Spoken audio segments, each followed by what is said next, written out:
all, congratulations on your new role as the Vice President of the State Unit of the BJP. And thank you very much, Mr. B.Y. Vijayendra, for joining the New Indian Express on this interview. Let me start off with your new role. What are you looking forward to in your new role as the Vice President of the BJP? Did you anticipate it? And, what are your plans? No, one thing is sure, because, especially in BJP, BJP never believed in, family politics. But here, in an exceptional case, where a party high command has entrusted me with a new role, given me an opportunity, they have invested so much of faith in me. Right. So it's a great opportunity for me to, prove everybody right. So it's a great opportunity for me. Did you anticipate it, becoming the Vice President of the State Unit of the BJP, straight from Yuva Morcha General Secretary to VP? Not really, but to be frank with you, always, I wanted to work in the parent body. Right. And in the sense, so I never anticipated as such, but I'm really happy that the High Command has, identified me and given me this opportunity. Right. So have you already set goals for yourself? Now you are into active politics. Earlier, you were only, supporting your father. Your brother is also an MP. Now you are in active politics. What are your goals? Have you set goals for yourself, goals for the party in Karnataka? See, as far as party organization is concerned, I'm sure there's a lot of areas which we need to work upon. For example, this Old Mysore region and Hyderabad, Karnataka. Right. So there's ample opportunity for us to work in the party in this gray area. So we need to work hard, and during last assembly election, we stuck at 104, and even the previous general election also, we touched 110, but we could not get majority. So as far as B.S. Yediyurappa is concerned, he has a great dream of, at least next general assembly election, he wants to win at least 150 seats. Okay. So he has set that goal, and we need to work in that direction.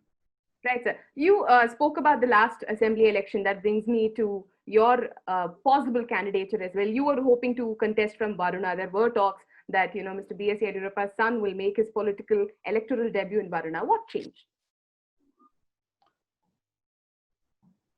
What changed? I'm sure you are aware that, High Command decided not to give the seat. So having said that, I was never interested in getting into politics actually, but the Varuna, all the candidates, all the aspirants, they decided that someone like me should fight from the Varuna constituency.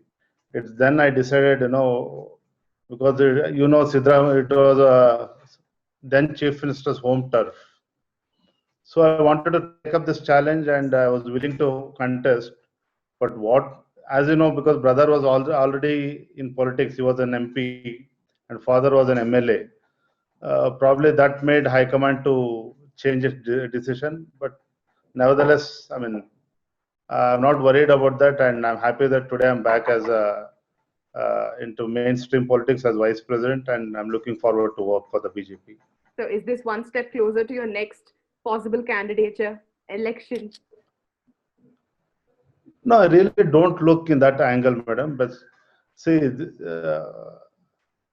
electoral politics, of course, in future, I don't know in what direction the party will take decision or our leaders might think. But as far as I am concerned, I'm pretty clear with my goal. I need to work in the organization. I have to move around the state, work with our cadres. So that's my goal. End of the day, as I told you earlier, the target of 150 plus, the dream of Yediyurappa and our party, I want to work in that direction.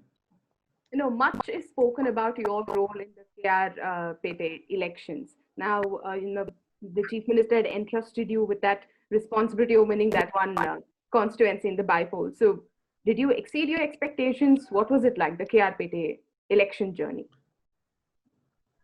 See, what I've learned from KR Pete by-election was, generally people think beyond caste equations. Probably what I feel is this caste feeling is in the mindset of our leaders. But when it comes to common people, they only look for development in their constituency.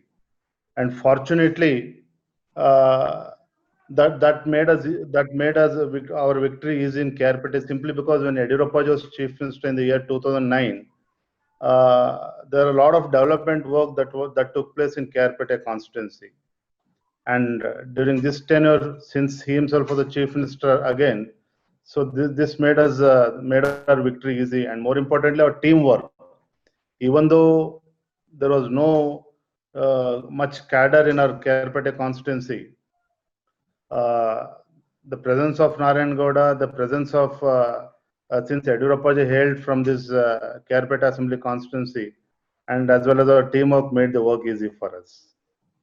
Right. You also mentioned, you said the BJP, your brother is an MP, your father is the chief minister, your nephew is the political secretary to the chief minister, and now you're the vice president of the state unit of the BJP. The BJP is a party that prides itself in stating that it stands against nepotism. But there are allegations also that Mr. Yediyurappa's sons are now in active politics. Do you not see nepotism in this? See, as far as my brother Raghavendra is concerned, if you go back in 2009, make Raghavendra to contest for Lok Sabha election. B.S. Yediyurappa never requested our party high command, our party for a seat for Raghavendra. And Raghavendra, even though he was not in electoral politics, his work was recognized by the people of Shimoga district. So that forced him to contest Lok Sabha election. As far as I am concerned, let me be frank with you. Honestly speaking, our central leadership nor state leadership, they don't go by party and father and son. As far as my role is concerned, probably they have identified the good work that I carried out in Kerpete election and during Lok Sabha election. So that's the reason why they have identified and given me this opportunity. All right. So I need to understand, initially when last year when Mr. B.S. Yediyurappa took oath as the chief minister, he was alone. There were no ministers, there was no cabinet. We saw you by his side in prominent meetings, whether it was official, whether it was party driven. Then came the murmurs of your interference in administration, not just from the opposition, but also from leaders within your party. There was this concept of, being referring to you as the super CM at that point in time. Slowly, we don't see you in Mr. Yediyurappa's meetings anymore. Was that a conscious decision, and how do you respond to those allegations of interference? Being a chief minister's son, it's very easy to allege anything against me or any chief minister's family. But as far as I'm concerned, ma'am, I'm keeping away from CM's official work. I'm just only trying to work I'm trying to be a bridge between B.S. Yediyurappa and our party cadres. Apart from this, I never interfered in the official work, nor any of our MLA or ministers has said this. But it's just a rumors that has come in the media, and I don't give much importance to that. All right. Now, as of now, since you've taken responsibility, is there a schedule that you have in mind? What will be your first approach as a vice president of the BJP? Do you have a target worker in mind or a target voter? What's your plan to proceed as VP state? I being a vice president, of course, the goal and the agenda will be set by Honorable President Shri Nalin Katinji. But as far as I am concerned, since we are in power in the center as well as in state, there is a lot of expectation among the people. At the same time, it's a Herculean task simply because due to the prevailing COVID crisis as well as financial situation. So I need to work in that direction. I have to tour across the state, try and understand the problems of the people, and more importantly, our youths. As you are aware, there is a lot of job loss during this COVID crisis. So we need to work in this direction, how to bring in more employment, more investments into Karnataka, and so I need to work in this direction. All right. My last question to you before I let you go. Now that you're also evident senior member of the party.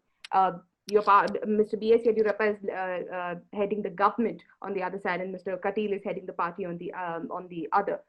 Over recent times, whether it is for cabinet expansion or whether it is completion of a year of Mr. B.S. Yediyurappa, there are few murmurs of unrest in the party and in the government under Mr. B.S. Yediyurappa's leadership. Is that a sign that perhaps that there is more coordination that is required between the party and the government, or is it just rumors that there is unrest under Mr. B.S. Yediyurappa's leadership? No, I completely don't deny the FSC. We have been in opposition for the last 6-7 years. Right. So MLAs are more eager to work in the constituency, and earlier in the last 7 years, they could not get funds from there's no proper support from the earlier government.